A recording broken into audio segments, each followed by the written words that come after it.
You're listening to Bro Down Podcast all fucking day. Oh, yeah.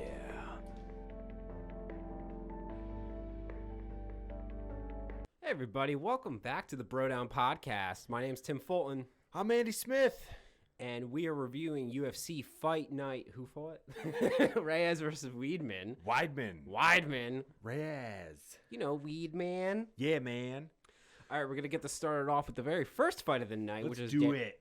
Darren Wynn versus Darren Stewart. The Battle of the Darrens. I think you say Daron or D-Ron. Different. I'm not sure. I heard DC calling him something different. I forget how they pronounce his name. Dude fights at 185, and he's 5'2". He's a big little dude. Yeah, he's a big little guy. A little thick, This as they one would call wasn't them. that exciting. No, it wasn't the best fight of the night by far. No. It was. It was a good fight, but it wasn't. I mean, the rest of the card kind of fucked it up because it was so good. Yeah. Darren Wynn did not get the win. No. Despite he had a little aggression to him. He had a little. In the beginning, he did, but it kind of petered out, and he couldn't get the takedowns anymore. He started getting touched up. It was, I mean, nothing that's going to blow your socks off. It was Darren Stewart, I thought, for the performance that they put on, might have celebrated a little bit too much. Should have probably been a little bit more humble. It wasn't his like crowning achievement of his I mean, lifetime. like I said, victory's a victory. But, Oh yeah, you know, all right, yeah, still walking away with some money in his pocket. yeah. So next, All right, next up we have Macy Barber versus Jillian Robertson. this is a good one. This is a good one, and you got to give a credit to Jillian Robertson because I think they said she was 21 years old. That's young. Super That's a young. Super young fighter. She had one guy. No, is Macy Barber 21? No, she was 24. Okay. Yeah. Yeah. She's Both young girls. super tough. Barber hit her with everything but the kid. She just went after her. It is bad. It is funny to see Barber before and after the fight because you look at her, you're like, oh, who's this cute little girl? Yeah. Girl throws fucking bombs. Yeah. She went after her like she stole her little sister's lunch money. Yeah, She no, it was fucking- not even funny. Yeah. You would not expect that kind of aggression coming out of that little body. Yeah, it was a little reckless. She was throwing shit a little reckless, but she had no fear of Robertson's hands. No. She was just None putting on the- whatsoever. yeah. You know what? You make a good point because I do think she made a good call, kind of, by getting aggressive at the end there. But they do warn about kind of going full throttle when you think an opponent is down and out because you leave yourself way too open. Yeah, also, you're going to gas yourself out if they don't stop it. She was lucky they stopped that fight on the fence like that. Yeah, they did. I mean, if you look at that fight and then you looked at the Jeremy Stevens fight, which one should have been stopped first? Probably the Stevens one. I would argue that, actually. But we're going to get Fighter back. was still standing. Fighter was still standing. It's hard as a referee always to stop a fight when it's standing. It is hard to... And she wasn't even, I mean, she was rocked, but she wasn't like dipping and she was getting tagged. I would agree that it was stopped too fast. Yeah. I would definitely agree to that. She didn't seem to protest the stoppage. She seemed upset about it, though. Yeah, well, I think she was upset with herself that she was that too. in that position. Yeah. I think she was looking for a way out of the fight, and, you know, she was, There is something to be said, like, yeah, you're taking punches. Yeah, you're blocking. You do kind of have to give yourself a little bit of time to think things through. Right? Am I the only one who thinks that? It's not only that. You're trying to figure out what to do to stop this and get out of it. And, you know, unless you've been in that spot before, it's hard to think when you're there. You're kind of just relying on reacting. Yeah. So if you haven't been there before and you haven't put yourself in those situations, it's kind of hard to just know how to do it. And you don't know how compromised she was. She might not have been able to move. She might have been hurt bad. So, yeah. You know, not everything's firing correctly. Yeah. I mean, how many times have any of us been up against a cage while someone's cracking our skulls Not many open? people, so Not we should probably many. stop talking shit. Yeah. Yeah. Still, got to give props to both of them, though. Yes, sir. Up next, we have Joe Lauzon versus Joe John. Lauzon. How dare you? All right, I'm gonna let you go ahead with this Dare one. you disrespect Joe Lauzon by not knowing his last name? I don't disrespect anybody, and if anyone did disrespect him, he proved himself worthy. He will put his Dungeons and Dragons dice down and come out of that game and beat your ass. Oh, 100%. Dude. Awesome to see Lauzon get a win. He's been in the game for a minute. He's been in there a long time. And he's been in a lot of wars, and he's had a lot of hard losses in the last couple of years. But that dude always comes to fucking fight. He always puts on a performance. I think he had the record for a long time. I don't know if he still has it for most performance of the night bonuses and win shit like that, knockout, submission, everything you can think of. It was really cool to watch him get a victory. He said tonight might be his last, fight. Yeah. I think that if he lost or got like a very close decision where he thought his performance was like, hey, that could have went either way, he probably would have retired in the ring. But because he was so dominant, and he said he revamped his whole training camp for this, so I think he's trying to fight a little smarter instead of just kind of leaving everything out on the line there. They said everything changed. That he changed up the way he trained. He changed what he was eating. Yeah, and you hear that a lot. Guys always say, they change everything, but it really did look like he was fighting a little smarter. Yeah. So, I wouldn't mind if he retired because he has been in the game so long. He's taken a lot of damage, but it was fucking beautiful to see him get that victory, dude. He had that guy in half Nelson, and his arm, dude. I thought I swore his shoulder popped out of the socket when he was holding it there. I had trouble watching, and also a tough motherfucker. That Jonathan Pierce, you got to be a tough kid not to tap from that. I mean, that's like career altering. Like he might need to get surgery depending if he tore something. Ugh. But Joe Lauzon's a bad motherfucker, dude. You got to feel bad for Jonathan. He was trapped. He 100% was trapped. Yeah. What do you do in that situation? Yeah, and if you go back and watch how smoothly Joe takes back control and just doesn't give him an inch. Just experience. It's fucking awesome. Awesome to see that. Yeah, that was a beautiful fight. Yeah. All right, up next we have the Greg Hardy versus Ben Sassoli. Yeah. Yeah, the powerful mullet was about the most, exciting best part of this fight. Yeah. I think Ben's biggest downfall was not growing out the mullet a little bit more. I think if he grew it out, it sapped some of his power. It did sap a little bit of his power away. Yeah, that tends to happen.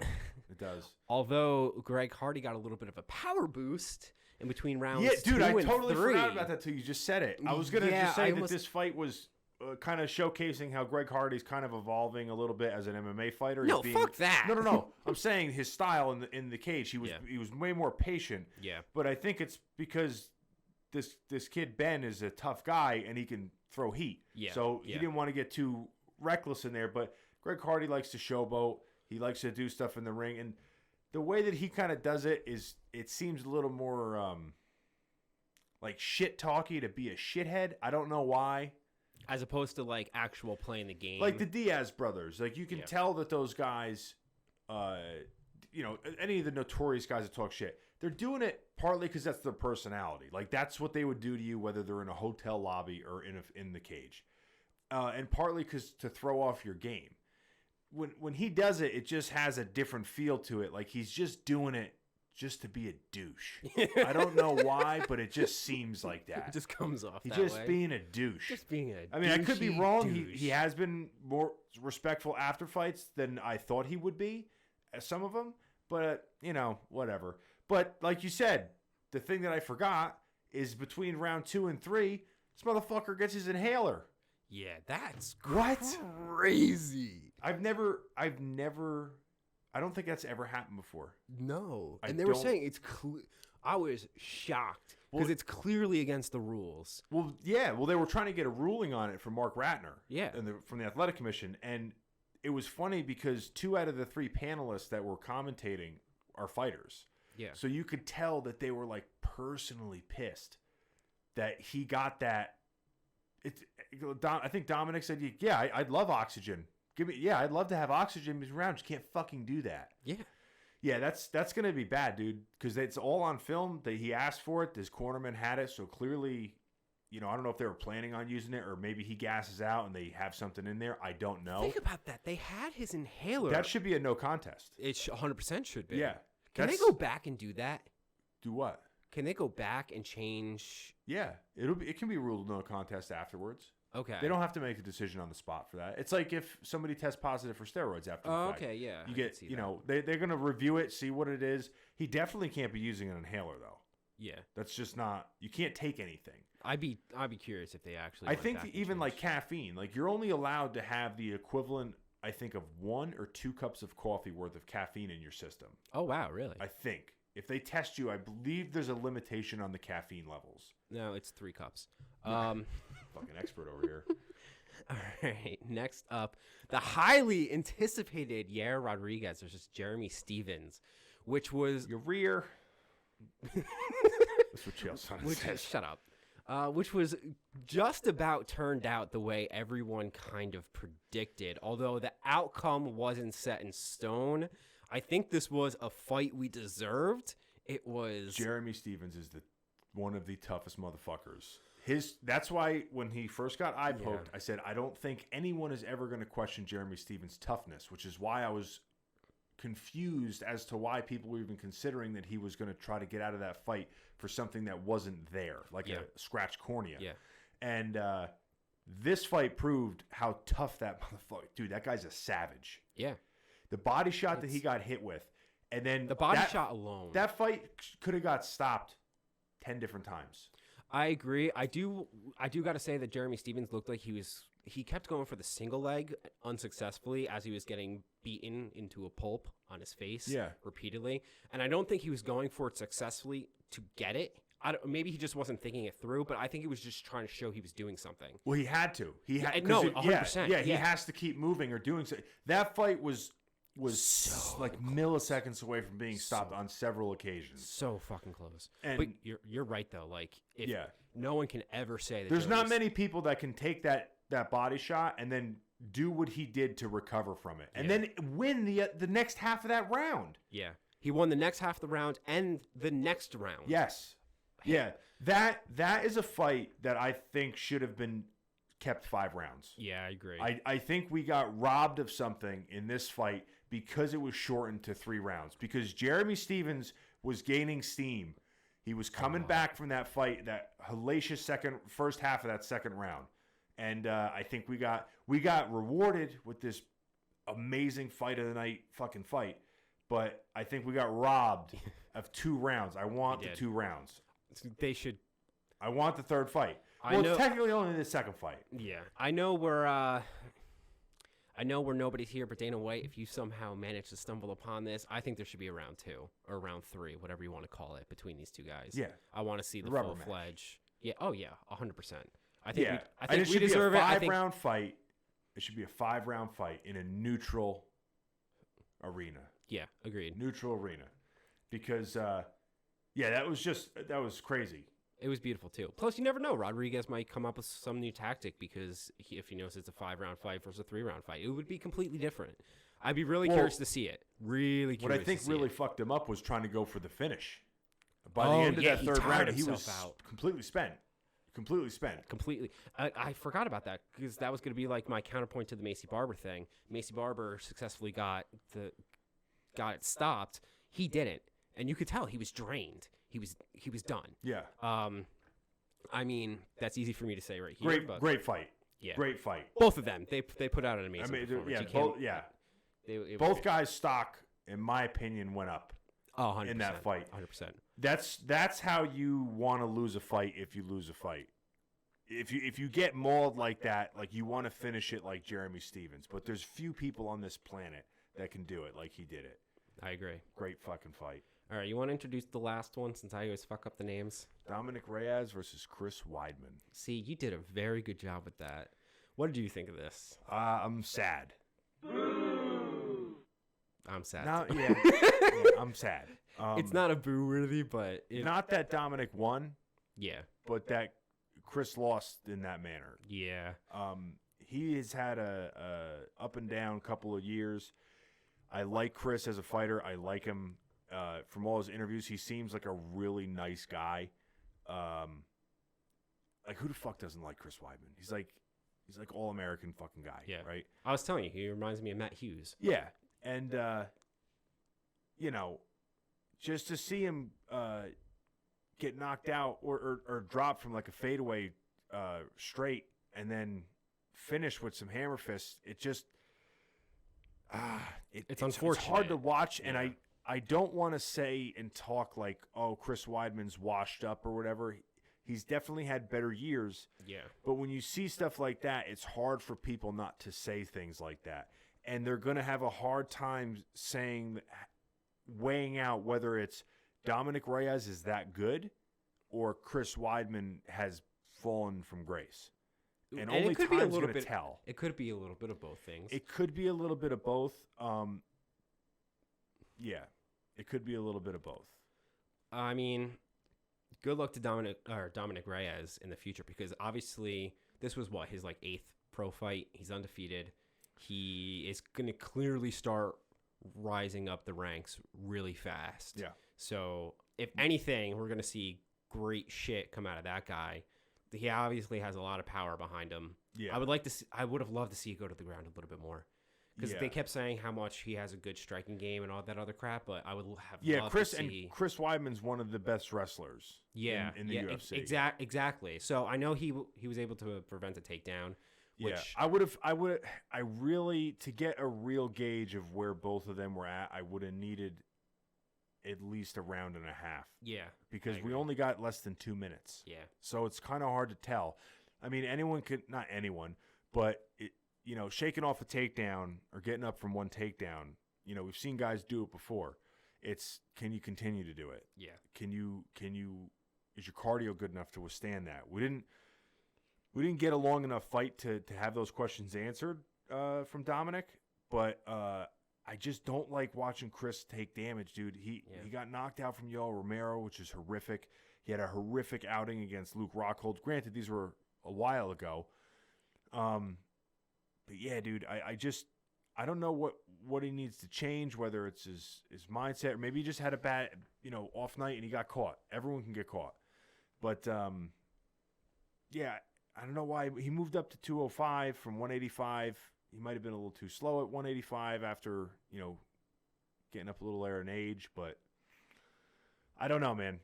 It's hard for me to fucking want to see guys that I like keep fighting when they're having. It's hard to go either way, because you don't want to see someone keep taking damage. If all that's going to happen is them going to get rocked, but at the same time, you don't want to see them retire. Well, what happens is with guys like Chris is that they're so, and it's kind of a slippery slope because they're so good and they've been on top for so long. They don't get easy fights. Yeah. And then you get someone like this, who Dominic Reyes, up and coming star. Not a ton of people know him. He's not a household name like Chris Weidman is in the MMA community, but he is now. Yeah. Well, he definitely made a mark. That's his coming out party. Yeah. But then he loses to somebody like this. It's like, so what do you do with him now? Like, who does Chris Weidman fight next? Who do you give him? I don't know. Do you give him a big name and somebody that he's had a fight with in the past who's in the top 10? Do you give him a young savage so that he loses to somebody that nobody knows? What about the weight class? Maybe he should drop back down to... Yeah, I don't know. He had a really horrific knee injury that he didn't get taken care of for years. He won the title with it. Yeah, he had it. It was all fucked up. So I don't know whether it's injuries or what. I mean, he's taken a lot of damage to the head in the last 5-6 fights that he's had. You're making me feel real bad for the dude. Yeah, it's because I like him. It's not I know, Jeremy Stevens, who's like a game. Don't get me wrong, Chris is a gamer, but I don't see the same kind of resilience in bounce back. Not to say his heart. He's always going to be in there with his heart. He's not going to give up, but his body shutting down from the strikes is what concerns me with that. All right. Well, so. We shall see in the future what's going to happen to Chris Weidman. Real quick, rank them 1 through 6. Favorite fight. Favorite fight? Rodriguez versus Stevens was easily my favorite fight of the night. Agreed. Numero uno. The guy whose name that you get mad at me for mispronouncing, Joe Lauzon versus Pierce, that was easily number 2. Same. I'm going to say Macy versus Gillian is number 3. Hardy versus Soli, only because I enjoyed watching the mullet flap around in the wind, is going to be my number 4. I'm going to take Chris Weidman versus Dominic Reyes as number 4, even though I don't like the result. I think it was a great performance from Dominic, so I'm going with that one for number 4. Only reason I'm going with that for number 5 is because it was so short-lived. That's true. If it lasted longer, I would have been a little bit happier, but It is what it is. I'll take 5 for Greg Hardy and Ben Sosoli for the mullet and the inhaler gate. An inhaler gate. That's the other thing. That kind of makes it interesting, right? Yeah. And last but not, well, I guess it is least, is Last and least. Darren Wynn versus Darren Stewart, or Deer. They just happened to be on a card that was full of fucking barn burners. Yeah, you know what? They it was still a good fight. I enjoyed watching it, but it just was. They all can't be exciting. They all can't be exciting. Yeah. Well, I think that bout sums it up for us. Yes, sir. We are going to be live this Tuesday with additional podcasts. Oh, shit. Oh, shit. Stay tuned to all of our social media What are we doing accounts. on Tuesday? What do you got? Oh, what do you got? What do you have? What do you got? What do you got is where Andy and I each bring a topic to the table without telling the other person what it is. We shock each other with whatever we're about to discuss, and then we chit-chat about it for a little while. Yeah. I like it. I like it. I like it. I love it. I want some more. And in the meantime... How dare you? Really? Really? That's a good song. Fuck you. In the meantime, go to brodownpro.com to check out all of our other good stuff. And if you're not following us on social media yet, we have a Twitter account. We have a Instagram, Facebook, YouTube, all that other good shit. So stuff. So like and subscribe, please. Twitch, which we'll be streaming from. Yeah, we stream from Twitch. Go to brodownpro.com. See you guys next time.